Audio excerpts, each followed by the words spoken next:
Hello. So when you're undertaking your dissertation, it's really vital you consider research ethics. And what I'm going to talk to you about now is ethical research practice.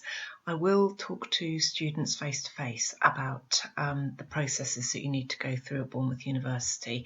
But here I just want to cover some of the key details to do with ethical practice in research.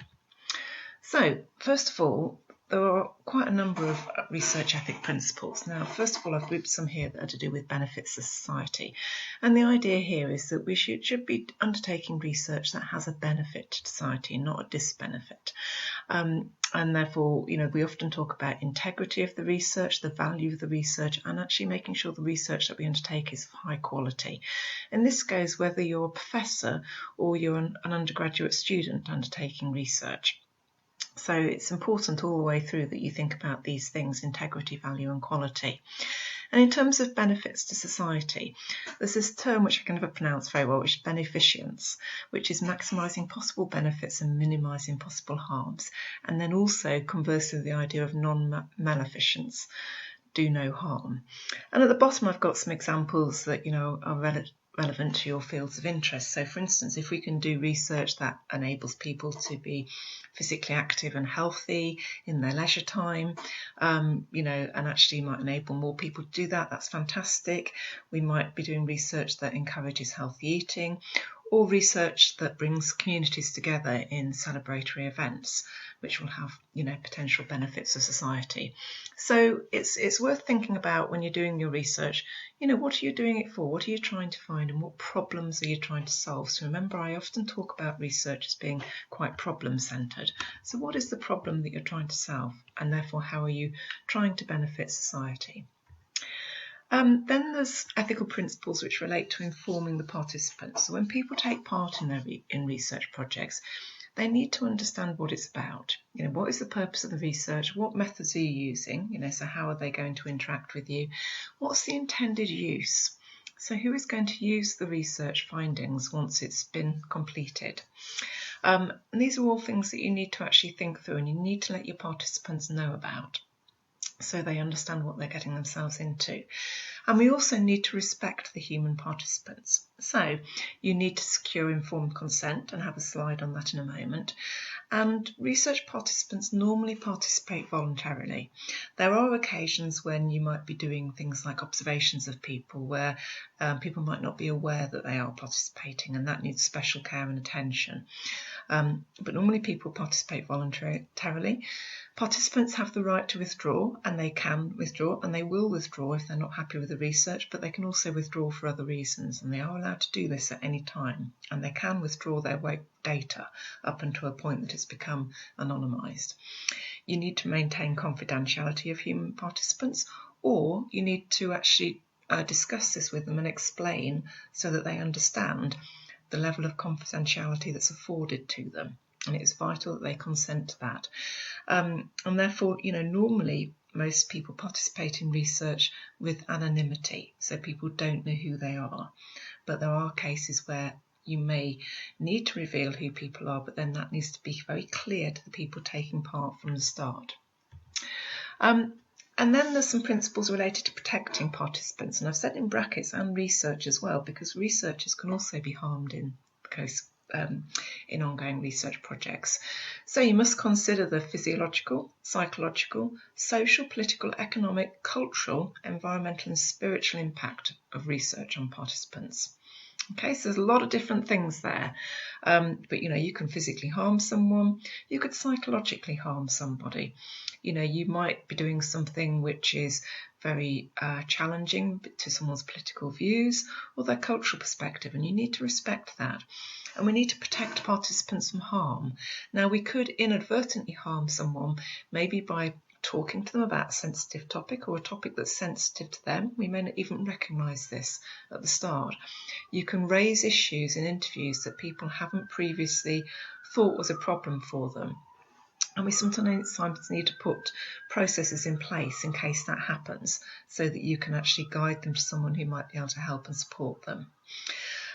There's also data protection legislation. We have got specific UK legislation, and there's European legislation.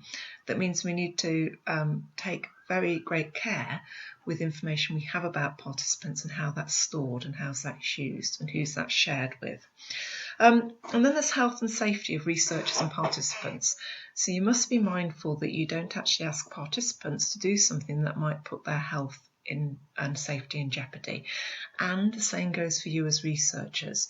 So you're not, going to meet people, unknown people, when no one else is aware of that, and there could be a health and safety issue. And therefore, it's likely that you might need to do a risk assessment if you're going, away from the university to undertake research and meeting people. And then in terms of outcomes, we also need to make sure that when we do research that it's disseminated in an appropriate way. And one of the principles is that the findings should be accessible to participants. Now, bear in mind if your participants were children, or possibly people with a learning disability, then you have to think about how you might be able to disseminate findings to them, but also that you disseminate findings that are not so complex that your research participants don't understand what they mean. And then there's independence of research outcomes. This must be ensured.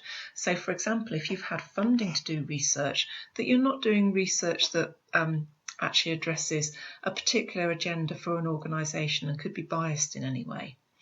So you must make sure your research isn't biased to try to produce a particular finding. So I said I'd mention more about informed consent. So this is one of the fundamental principles underpinning research with human participants, is you must provide information about the project to participants. So they must know what it's all about, who you are, why it's being done, what it's being done for. You mustn't coerce participants to take part. You can offer incentives, but that must be, carefully considered in terms of how that might impact on people's participation, and also covered in your review of the ethical issues. Consent should be freely given, and people have the right to withdraw. Now, two things that we use here. One is a participant agreement form and one is a participant information sheet. So normally we provide participants with a participant information sheet, which is often given out in advance, for instance, if you're doing interviews, or often it comes at the top of a questionnaire if you're doing a questionnaire. And then people will sign an agreement form to take part. And again, in interviews or focus groups, this might be a separate form. If it's a questionnaire, it would be embedded in the information at the start of the questionnaire and is usually the first question that they complete in the questionnaire. Now, of course, there are special cases where people can't give consent, so particularly if you're observing people, or maybe you're using materials that have been available for other purposes, for instance, social media posts, and therefore you need to take special care about your participants there.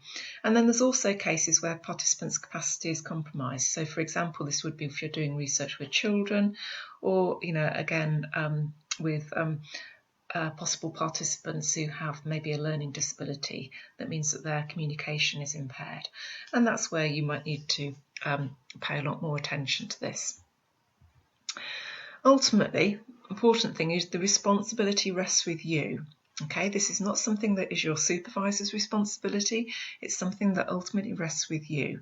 And potential research misconduct can be treated very seriously. An outcome could be, for instance, that a dissertation has failed, or it could be worse.